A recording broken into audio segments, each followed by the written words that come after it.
سلام بیننده عزیز، برنامه نوید بامدادی است که با تازه ترین خبرهای تاجیکستان و جهان از استودیوی دوشنبگی رادیوی آزادی تقدیم شما می شود. مولا رجب یوسفی هستم. دوام 10 دقیقه دیگر همراهتان. ساعت در دوشنبه 11. نخست نگاه میکنیم به سرخط خبرهای امروز 27 ایول. جیانهای پرزیدنت وزیر تندرستی را لط و کوب کردند. وزارت رد کرد اما دلیل نآورد. مدیر انگیش گفت که در کان شوراب چه روی داد.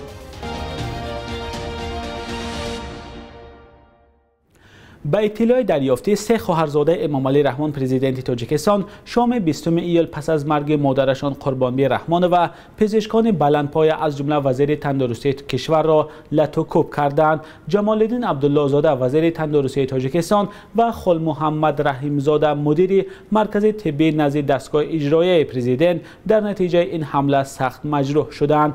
دفتر مطبوعاتی وزارت تندرستی تاجیکستان لط و کوب وزیر تندرستی را رد کرده گفته است که جمال الدین عبدالله زاده با سفر کاری در شهر مسکو قرار دارد. وزارت گفت که عبدالله زاده به خاطر نهایی کردن گفتگو برای خرید واکسن سپوتنیک به روسیه رفته است، ولی دفتر مطبوعاتی وزارت تندرستی یگان عکس و نوار از سفر جمال الدین عبدالله زاده را نشر نکرده است. رسانه‌های روسیه هم درباره سفر وزیر تندرستی تاجیکستان به آن کشور هیچ خبری ندادند. منابع رادیوی آزادی میگن لط و کوب وزیر تندرستی شام 20 ایول بعد درگذشت قربانی رحمان و خواهر 64 ساله پرزیدنت تاجیکستان رخ داده است. طبق اطلاع دریافتی برای طبابت او از آلمان، روسیه و ازبکستان پزشکان جلب شده بودند. همصحبتان رادیوی آزادی گفتند 2 ساعت پیش از مرگ پزشک خارجی شیوه طبابت خواهر پرزیدنت را نادرست نامیده سپارش داده است تا طرز معالجه را دیگر کنند. نادرست نامیدن طبابت خواهر پرزیدنت خشم نزدیکانش را آورده است. پس از اعلان مرگ مادر، فخرالدین فرخ و زیادعلی سفروف ها به پزشکان حمله کردند. فیض‌الدین پسر دیگرش دخالت نکرده است. همه دختران را زدند. تنها با دخالت رستم امام علی آنها را آرام کردند، گفت یکی از همصحبتان رادیوی آزادی. با قبل منابع در این مناقشه جاغ جمال الدین عبدالله زاده وزیر تندرستی آسیب دیده، خل محمد رحیم زاده مدیر مرکز طبی نزد دستگاه اجرایی پرزیدنت از سرش ضرب خورده است. آسیب پزشکان دیگر را سبک ارزیابی کردند. وزیر تندرستی تاجیکستان روز 26 ایول در نشست مطبوعاتی نهاد زیر اطاعتش شرکت نکرد و صبح همان روز زمان قبول واکسن مدرن نیز در فرودگاه دوشنبه حضور نداشت.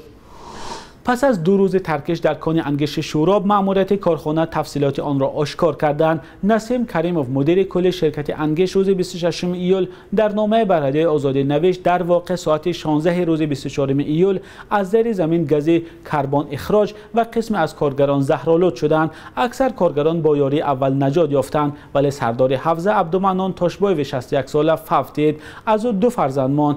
کریموف در صحبت به رادیوی آزادی افزود با عائله عبدالمنان تاشبایو 5000 سومانی یاری کردند و قرار است دوره به دوره بیش از 40000 سومانی دیگر بدهند. حالا وضع کارگران دیگر خوب است. علیه پیامدهای صدمه را برطرف کردیم. با رضایت مهندسان و نقب کنان تصمیم گرفتیم کار را از روز 27 ایول شروع کنیم، گفته است نسیم کریموف. ولی او در مورد زیان مالی معلومات بیشتر نداد. با گفته مسئولان کارخانه روزانه تا 300 تن انگیش استحصال میکنند. تنها در داخل نقب بیش از 50 انگیش کم فعالیت میبرند و در عموم حدود 500 کارگر به استحصال و فروش انگیش مشغولند. ولی ساکنان و کارگران این شهرک صنعتی در اصفهان میگویند صدمه و حادثه های دیگری ناخوش در کان تقریبا هر ماه به وقوع میپیوندد و از این پیش در سال 2019 یک کارگر بر اثر زهرآلود شوی فوت دیده بود. کان شوراب از کانهای کلانترین استحصال انگیش در تاجیکستان است که اساساً کارخانه و مؤسسه‌های دولتی را با مواد سوخت تأمین میکند. مالک یک فرمه خوکپروری در ناحیه جبار رسولوف گفته است جای فرمه‌اش را دیگر میکند. چند روز پیش دادستانی ولایت سوخت مالک این فرمه خوکپروری را با آن ایبدار کرد که اخلاط خوک‌ها را به دریای سر پرتافته است. این خبر در شبکه‌های اجتماعی واکنش‌های زیادی به میان آورد و برخی کاربران طلب کردند که صاحب فرمه را جزای سخت دهند. فرزان محمدی در این باره از ولایت سوخت گزارش می‌دهد. در پی 3 دفعه از سوی ماموران حفظ محیط زیست جریمه بندی و از جانب دادستانی ناحیه جبار رسولوف پرونده جنایتی باز شدن، مالک فرمه خوکپروری تصمیم دارد جای پرورشگاه را عوض کند. حالا پرونده به ضد نسیم دوستمتوف با گناه تکرارا به دریای سیر پرتافتن اخلاد و پیشاب 300 سر خوک به دادگاه رفته است. این شخص خوک‌ها را در دهه دهمای ناحیه جبار رسولوف پرورش می‌کند. دریای سیر نیز از نزدیکی دهمای می‌گذرد. ما همه زن ارندو گفتگی هم تو میگم همین دونی زنی میدارم میبرم میگم جا کم کرد جا دادگی نکه کم کرد چقدر گفته پرتام هم چیزای مستوری الله ساعتمی و گرد پرتام همین یک شرایط باشد میکنم یک اکساتر آده میکنم همجور مستوری میپرتام گرمونم یا میسوزونم. دوستمتوف در صحبت با ما افزود که در تپه روخک این ناحیه ساختمان فرمه نوش جریان دارد و قرار است تا یک ماه دیگر به انجام رسد. ولی حالا این فرمه خوک پروری در نزدیکی محل اهالی نشین جایگیر شده است. ساکنان میگویند بارها به مقامات برای نیست کردن بوی غلیظ آن شکایت بردند و کاسه صبرشان لبریز شده است. سالش هم باشد میبیاد، بعضی بیگانی میبیاد، بعد از بیت بوی چی میبیاد؟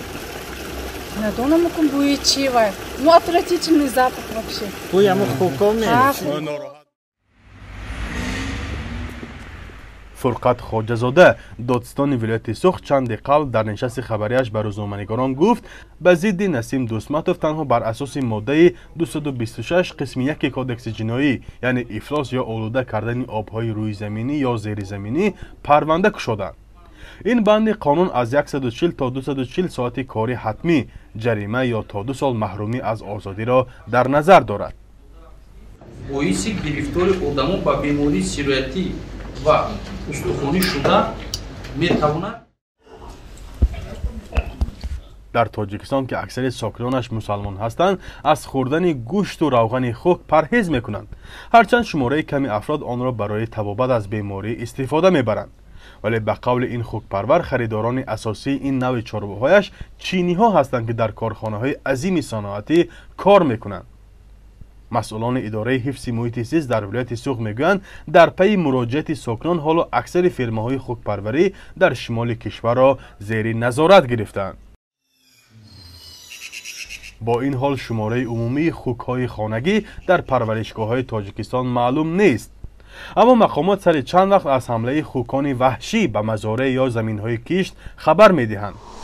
اکمل مرادوف پهلوان تاجیک که صبح امروز 27 ایول در المپیاد توکیو در دوره مقدماتی سبقت جودو در وزن تا 81 کیلو بر جوشتر اندرو از گوام پیروز شد، در دوره بعدی از تاتو گراگالاشویلی گرجی شکست خورد و از حق ادامه مبارزه برای جایزه های المپی محروم گشت.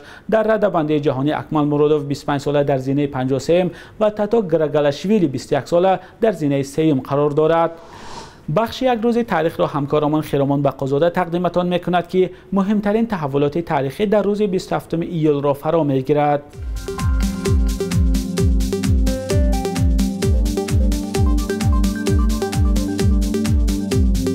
27 ایول سال 2005 دفتر کمیساریات سازمان ملل متحد در امور پناهندگان در تاجیکستان در یک اعتراضنامه از اخراج 10 شهروند افغانستان و یک شهروند نیگریا انتقاد کرد. این سازمان گفت تاجیکستان برخلاف عهده‌داری‌های بین‌المللی‌اش با این افرادی که سند نداشتند یاری حقوقی نرسانیده آنها را از خاکش بیرون کرد. در تاجیکستان صدها پناهجویان اساساً از افغانستان زندگی می‌کنند و از شرایط ناکافی اجتماعی و حقوقی شکایت دارند.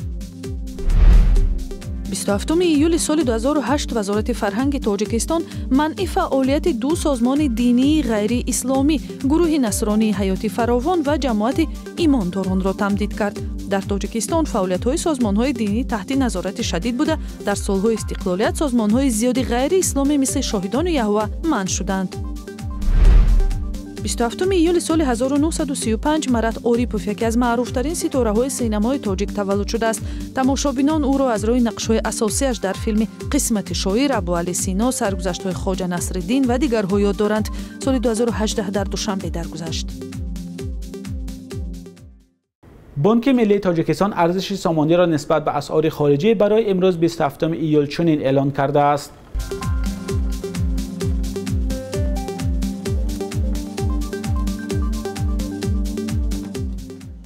1 بیننده عزیز، تشکر که تا آخر برنامه ما را همراه کردید. ما همیشه در تلاش آن هستیم که تازه ترین خبر و گزارش های تاجیکستان و جهان را به شما رسانیم. منتظر خبر و پیشنهادهای شما هستیم. خدا نگهدار.